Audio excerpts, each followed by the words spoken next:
Streets of Rage is my favorite game series of all time. From the music, to the gameplay, to the character designs, all of my creative inspiration can be drawn back to it. I've beaten every game in the mainline series and can say with confidence I have a general understanding of its momentum.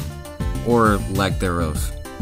Let me explain. In each Streets of Rage game, there's vast improvement to the next entry in comparison to the last, and in turn makes it feel as though the characters are improving with each story. Streets of Rage 1 started the series off simple. Characters had limited movesets and weapons, the graphical style is the simple, crunch 16-bit art, and enemies are fairly straightforward. Streets of Rage 2 set the standard for future games. Players can now perform many more kinds of attacks, enemies are diversified, and the graphical style has been enhanced. Following this, Streets of Rage 3 managed to take things further. There were branching plot lines, multiple endings, a revamped special move system, and now there were secret characters to unlock. It's safe to say that these first 3 games pushed the envelope and tried to make the series the best it could be, with Streets of Rage 3, in my opinion, having the best gameplay of the classic era.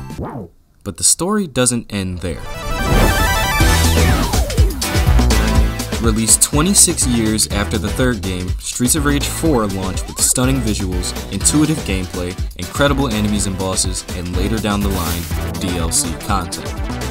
But this game breaks the trend. Each game up until this point has been an improvement from the last, and I'd be lying if I said Streets of Rage 4 makes leaps and bounds to improve upon the original formula. Don't get me wrong, additions like juggling and the special move system are appreciated, but something about it feels all too familiar. Streets of Rage 2 is heralded as the crown prince of the series, the definitive Streets of Rage experience, if you will. Streets of Rage 3 received backlash from fans and critics alike because of how drastically it was willing to change. It's one of the reasons I respect this series so much.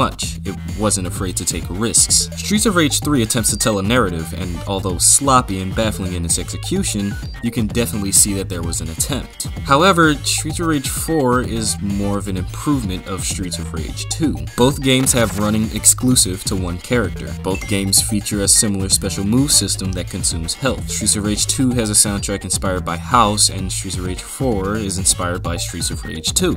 Now let me make one thing clear though. This is not a bad thing. Streets of Rage 4 is obviously a much more polished, combo-centric experience, but they cleaved to Streets of Rage 2 for what I think was fear of ending up like Streets of Rage 3. They took the original gameplay that the majority of fans enjoyed, refurbished it, and embellished small portions of the game to make it feel fresh. And that's okay. What we end up with is a much more solid and modernized take of the original beat-em-up, but that comes at the sacrifice of its identity. For example, Streets of Rage 3 gives each character high mobility. Everyone can run, roll, and perform flying moves off of each other. It encourages a rush-down playstyle, wiping out as many enemies as possible before the screen fills up or you're caught in a string of attacks. However, Streets of Rage 2 and 4 encourage you to take your time, build your combos, and execute them in the proper openings. Streets of Rage 4 goes as far as to add a combo meter tracking your progress, and the higher it goes, the more points you get. The game is well designed, but it's taking its cues from a 20-something-year-old classic instead of attempting to do something different, as I remind you, was the norm. But this bleeds into the rest of the game. One linear story path, simple hazards rather than death-defying traps, and my biggest complaint, the lack of mobility. Sure, characters like Adam and Shiva have some sort of dash or sidestep, but the exclusivity of it makes everyone else feel slow in comparison. The characters have stopped improving. They're no longer learning from their previous adventures, rather pretending that one of them didn't happen. Why this game avoids Streets of Rage 3 is beyond me. There's references to past characters like Dr. Zan and Rue, but it took until DLC for either of them to make a notable appearance. Zan in the form of story and Rue as a playable retro character. And what confuses me the most is it would have been amazing. Now, how do I know that? Let's take a look at what I consider to be the real Streets of Rage 4.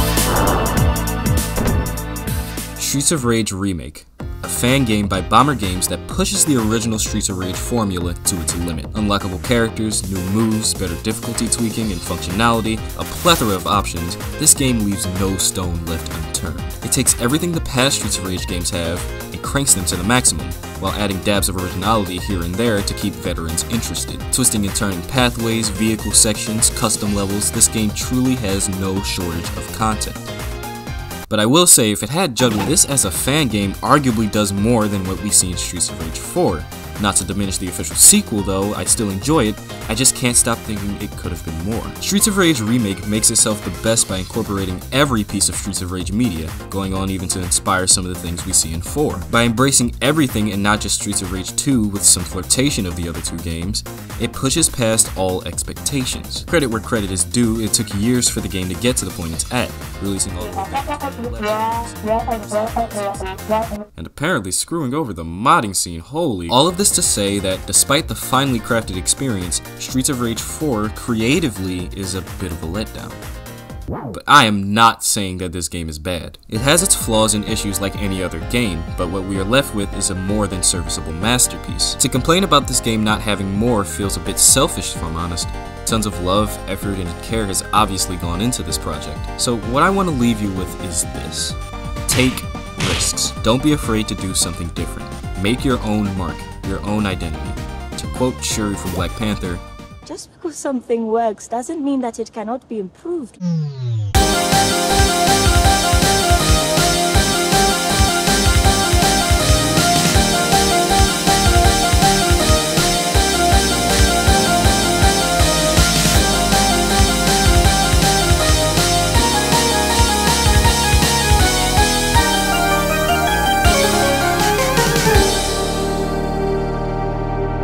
Alright, I think that's it. Holy crap, 16 minutes?